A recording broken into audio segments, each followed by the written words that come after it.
আমি বর্তমানে আছি কলকাতাতে। কলকাতাতে এত পরিমাণ প্রবলেম বাঙালিদের জন্য, যেটা আগে ছিল না। আমি এবার আসে যেটা ফেস করলাম, বর্তমান যে বাংলাদেশের যে এমপিকে মার্ডার করছে, এটার কারণে কলকাতাতে হোটেল পাওয়াটা খুব মুশকিল হয়ে যাচ্ছে। যখনই হোটেল নিতে যাচ্ছেন তখনই দেখতেছেন যে আপনি কি বাঙালি? বাঙালি থাকলে বাঙালিদের জন্য আমাদের হোটেলে জায়গা নেই, আপনি অন্য হোটেলে দেখেন। এভাবে সবাই বলতেছে। আমি গতকালকে হোটেল নেওয়ার জন্য মোটামুটি প্রায়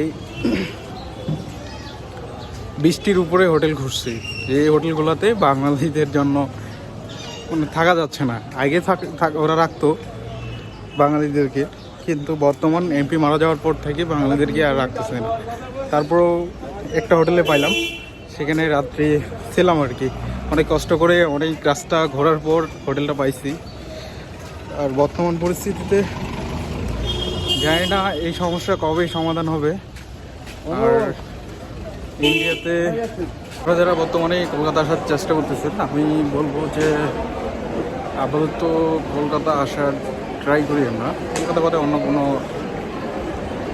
কোনো জায়গাতে আপনারা যাইতে পারবেন, সমস্যা নেই। ইন্ডিয়াতে অন্য কোনো, কিন্তু কলকাতাতে মার্ডার ইস্যু শেষ না হওয়া পর্যন্ত আপনারা কলকাতা যারা আসতে যাচ্ছেন না আসাটাই বেটার। যদি ইমার্জেন্সি কাজ থাকে সেক্ষেত্রে আপনারা আসতে পারেন, সমস্যা নেই। কিন্তু তারপরেও একটু নিজে সেফলি নিজে কীভাবে কী করবেন এই সব কিছু আগে থেকেই রেডি করে তারপর আসাটা বেটার।